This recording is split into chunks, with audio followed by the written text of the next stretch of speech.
Okay, the cake is out of the oven, the devil's food cake, and now I'm going to show you how to frost it. And like I told you, I like to do it when it's warm. It just kind of soaks down in the cake and it's just yummy. Makes the frosting almost taste like cooked frosting. I don't know if you've ever had cooked frosting before, but my mom used to make a wonderful cooked frosting too. And I don't know how she did that. Don't think I have a recipe for that. But anyway, you can see when you put it on there how it's beginning to melt just a little bit. So that's why you want your frosting kind of thick, because you don't want it just to melt and run off. You want it still to have some frosting on it.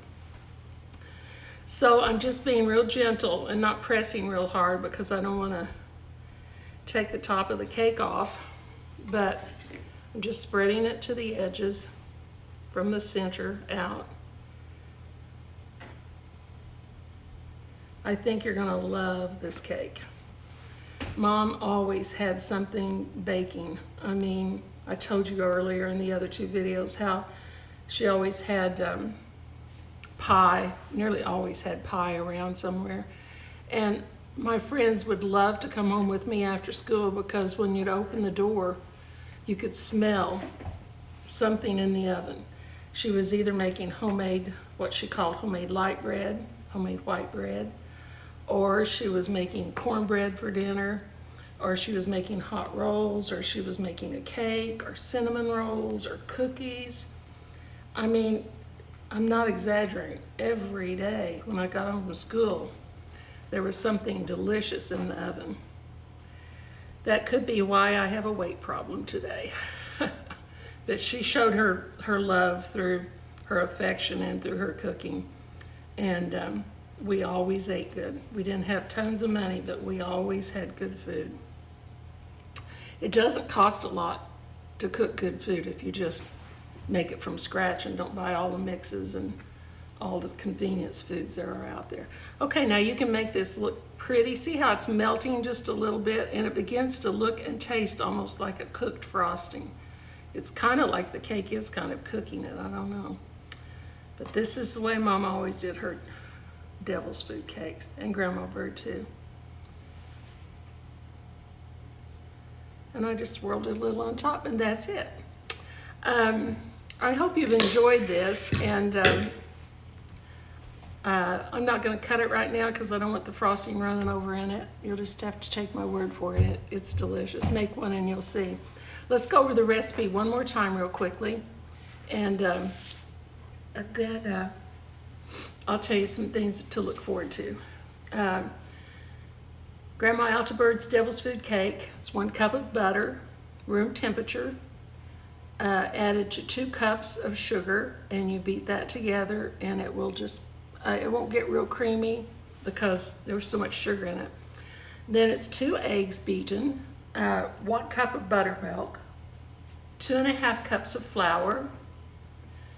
Oh, I'm sorry, I'm getting ahead of myself. The buttermilk and the eggs you add and you mix again.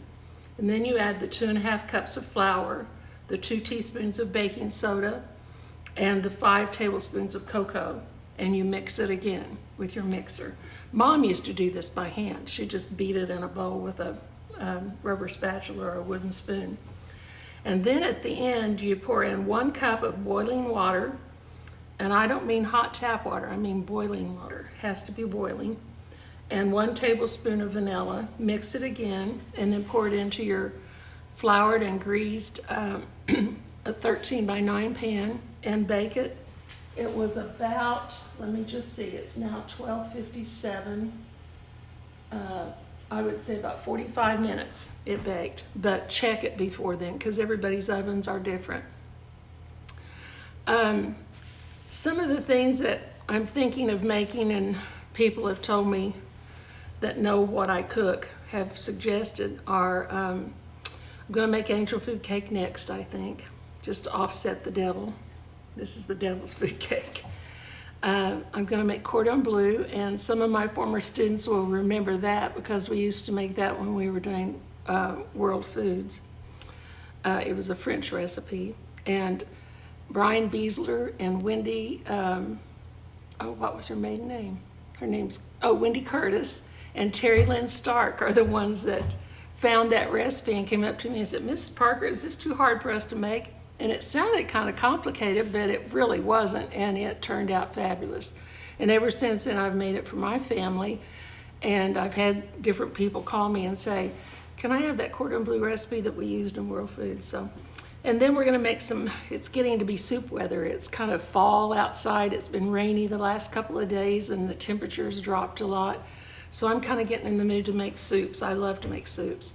So we'll make homemade vegetable soup, and we'll make an artichoke Italian sausage soup that is so easy. You can make it literally in 5 minutes. I'm not joking.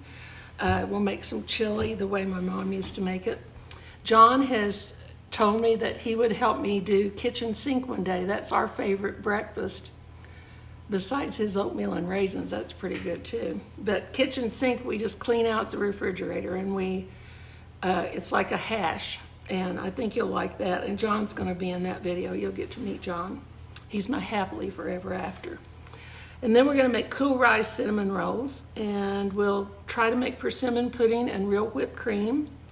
Maybe homemade noodles and chicken. Maybe homemade bread. I want to make paella. My daughter, I'm trying to talk her into coming and helping me show you how to make enchiladas Colleen style. It's funny, I taught her how to make enchiladas, and now my whole family says her enchiladas are better than mine, so I'm not going to even attempt to show you how to make enchiladas. I'll get Colleen to do that.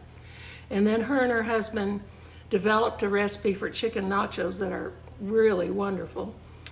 Maybe I'll do chicken marsala, maybe cream frozen peas, some Christmas candies, and a Christmas cake. We'll see. I may get tired before all this happens. We'll see. But anyway, you can see how the cake looks like now. It's looking like it almost has cooked frosting on it instead of, see how shiny it is? It almost looks like a cooked frosting rather than a cold frosting. So I hope you'll tune back in another time. Go to my YouTube page, Patty Parker's Cooking Class, and subscribe, please. That will help me. And then you can get on Facebook if you want to, and you can see I'm going to put a link to those YouTube videos on Facebook, and so you can get those on that too. Comment and tell me what you think of the food after you make it. I know I'm making lots of mistakes, so be kind. I took it was a long time ago. It was in 1976, so I've forgotten what they told us to do. But I'm trying my best. It will be very amateuristic, but maybe you'll learn some things along the way anyway, or at least get some good recipes. All right, bye for now. Have a great day.